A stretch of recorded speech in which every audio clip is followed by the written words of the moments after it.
Business partnership కోసం చూసే వాళ్ళకి బిజినెస్ పార్ట్నర్స్ కుదిరే అవకాశం బాగుంది. బేసిక్ నివర్తి సింహరాశి వాళ్ళకి ఏమిటి అంటే వాళ్ళు నరసింహస్వామి ఒక ఆరాధనలు చేస్తూ ఉండడం. నమస్కారం ప్రేక్షకులారా, ఇప్పుడు మనం ఆగస్ట్ నెల రాశి ఫలితాలు చూడబోతున్నాం. అందులో గ్రహచారం ఉంటుంది, మనకి ఒక్కొక్క రాశికి ఉన్న ఫలితాలు ఉంటుంది.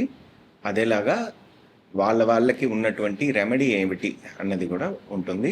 వీడియోని తప్పకుండా లాస్ట్ వరకు చూడండి. ఇప్పుడు గ్రహచారం ఎట్లా ఉందంటే మనకి 18వ తారీఖు వరకు సూర్యుడేమో కర్కటక రాశిలో ఉంటాడు, తర్వాత మనకి సింహరాశికి వచ్చేస్తాడు. అదేలాగా మనకి మంగళుడు కుజుడు మనకి మిథున రాశికి వచ్చేస్తున్నారు 4వ తారీఖున. బుధుడేమో మనకి 6వ తారీఖున కర్కటక రాశికి వచ్చేస్తున్నారు. శుక్రుడేమో మనకి కన్యా రాశికి వెళ్ళిపోతున్నారు.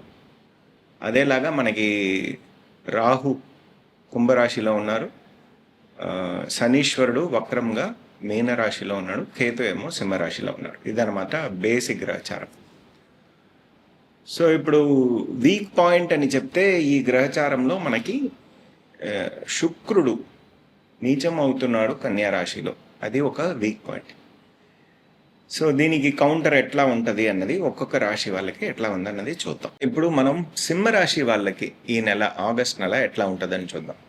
సింహరాశికి 12వ స్థానంలో రాశి అధిపతి అయిన సూర్యుడు, గురువు మరియు బుధుడు 6వ తారీఖున కలిసిపోతాడు. మనకి సింహరాశికి 11వ స్థానమైన మిథునంలో కుజుడు వచ్చేస్తాడు. అదేలాగా 2వ స్థానంలో శుక్రుడు వచ్చేస్తాడు. కాబట్టి ఈ నెల మనం చెప్పేటప్పటికి 12వ స్థానంలో సూర్యుడు గురువు కలిసి ఉన్నారు కాబట్టి శుభ ఎక్స్పెండిచర్ అనేది ఈ నెల మనకి ఉంది. శుభ ఖర్చులు బాగుంటుంది. ప్రాపర్టీ సంబంధించిన విషయాలు మనకి జరిగే అవకాశం బాగుంది. అదేలాగా మనకి ఫారిన్లో వెళ్ళి చదువుకోవాలి, అక్కడ వెళ్ళి సెటిల్ అవ్వాలి అనుకునే వాళ్ళకి మంచి ఆపర్చునిటీ అనేది ఈ నెల వస్తుంది. మనకి ఫస్ట్ హాఫ్ నుంచి మనం చూసిన మనకి 18 తర్వాత మనకి సూర్యుడేమో సింహరాశికి వచ్చేస్తున్నాడు. అక్కడే బుధుడు కూడా కలిసి ఉంటాడు, కేతుతో పాటు ఉంటాడు. అంతవరకు ఉన్న కాలం మనకి శుభ ఎక్స్పెండిచర్ అనేది ఉంటుంది. అదేలాగా ఇటువంటి విషయాలు శుభకార్యాలు, పుత్రులు ప్రాప్తం అవ్వడం, యాన్సెస్ట్రల్ ప్రాపర్టీ రావడం, ఇటువంటి విషయాలు మనకు జరుగుతుంది. ఆయన కుజుడు చూసేది మనకి 5వ స్థానాన్ని 6వ స్థానాన్ని కూడా చూస్తున్నారు. 6వ స్థానాన్ని చూస్తున్నారు కాబట్టి లీగల్ కేసెస్, బ్యాటిల్స్ ఏదైనా ఉంటే అవన్నీ త్వరగా ముగించే ఒక అవకాశం అన్నది ఈ టైం పీరియడ్లో ఉంటుంది. అదేలాగా ఎంప్లాయీస్కి చాలా యాక్షన్ ప్యాక్డ్గా ఉంటుంది.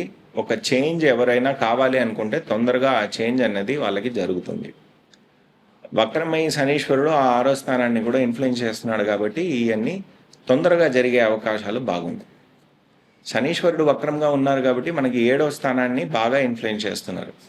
కాబట్టి మనకి ఈ టైం పీరియడ్లో పెళ్లి కాని వాళ్ళకి పెళ్లి కుదిరే అవకాశం కూడా బాగుంది. బిజినెస్ పార్ట్నర్షిప్ కోసం చూసే వాళ్ళకి బిజినెస్ పార్ట్నర్స్ కుదిరే అవకాశం బాగుంది. అదేలాగా ఫారిన్లో వెళ్ళి చదువుకోవాలి అనుకునే వాళ్ళకి బాగుంది. 18వ తారీఖు తర్వాత హెల్త్ అన్నది బాగుపడిపోతుంది. మనకి బేసిక్గా మన హెల్త్లో ఉన్నటువంటి ప్రాబ్లమ్స్ ఏమున్నా అవన్నీ మనకి నివృత్తి అవుతుంది. అది మనకి ఈ 13వ తారీఖు వరకు ఫస్ట్ 13 రోజులు కొద్దిగా అప్స్ అండ్ డౌన్స్ ఉంటాయి. తర్వాత మనకి ఇదంతా స్మూత్ అయిపోతుంది. శుక్రుడు 2వ స్థానంలో నీచం అవుతున్నారు కాబట్టి మనకి ఫ్యామిలీ సిచ్యువేషన్, ఫండ్ సిచ్యువేషన్లో కొద్దిగా అప్స్ అండ్ డౌన్స్ అనేది ఉంటుంది. అదేలాగా ప్రాపర్టీ సేల్ రిలేటెడ్ అయిన విషయాలు కొద్దిగా ఇబ్బంది అన్నది ఉండొచ్చు. అదేలాగా చెల్లెళ్ళు, తమ్ముళ్ళు వాళ్ళ ఆరోగ్యం సంబంధించిన విషయాల్లో కొద్దిగా అప్స్ అండ్ డౌన్స్ అన్నది ఈ టైంలో ఉండొచ్చు. ఇవన్నీ మనం చూసేటువంటి ఫలితాలు ఈ నెలకి.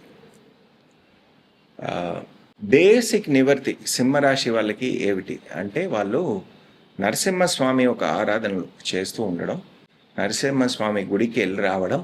అది మనకి శనివారం మరియు రవివారం వెళ్ళి రావడం, దర్శించి రావడం, అక్కడ దీపాలు వెలిగించడం, కొద్దిగా ఒక 40 నిమిషాలు కూర్చొని ఆరాధనలు చేసుకుంటూ రండి, మీకు మంచి ఫలితాలు అనేది వస్తుంది. ధన్యవాదాలు.